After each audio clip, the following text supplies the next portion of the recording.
Et salut, une petite vidéo sur qu'est-ce que le stress post-traumatique, en quelques lignes, vraiment en quelques bases.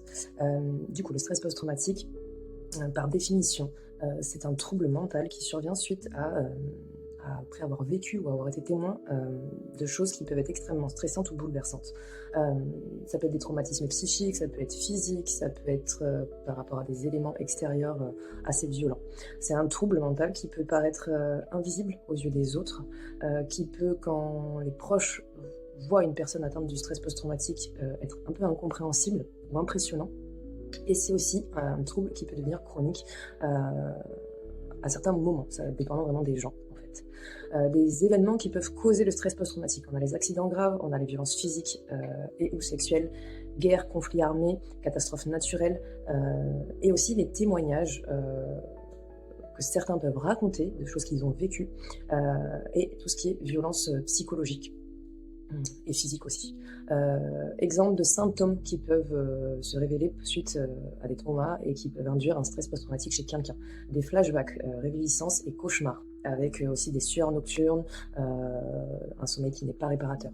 Le trouble dissociatif, un sentiment d'être hors réalité, de plus être dans son corps, de ne plus le ressentir, et d'être propulsé des fois vraiment dans d'autres sphères, d'autres dimensions.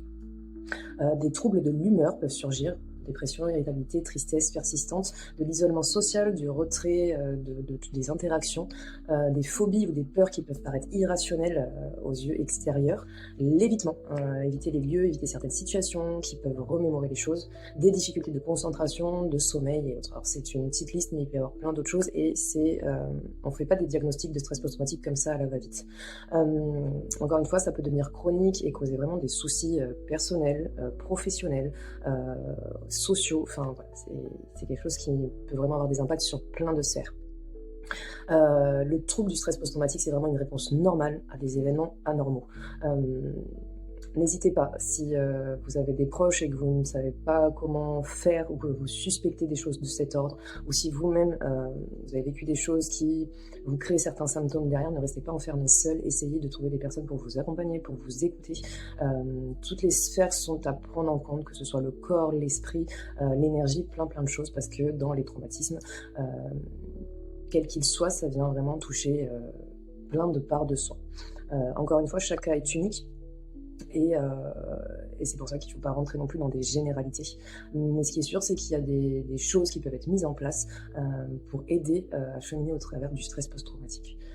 Voilà. Je ferai d'autres vidéos pour faire des petits focus sur certaines choses, mais c'était essentiel déjà d'en parler un petit peu de qu'est-ce que peut être le stress post-traumatique, voilà, de manière, là c'est pas profond.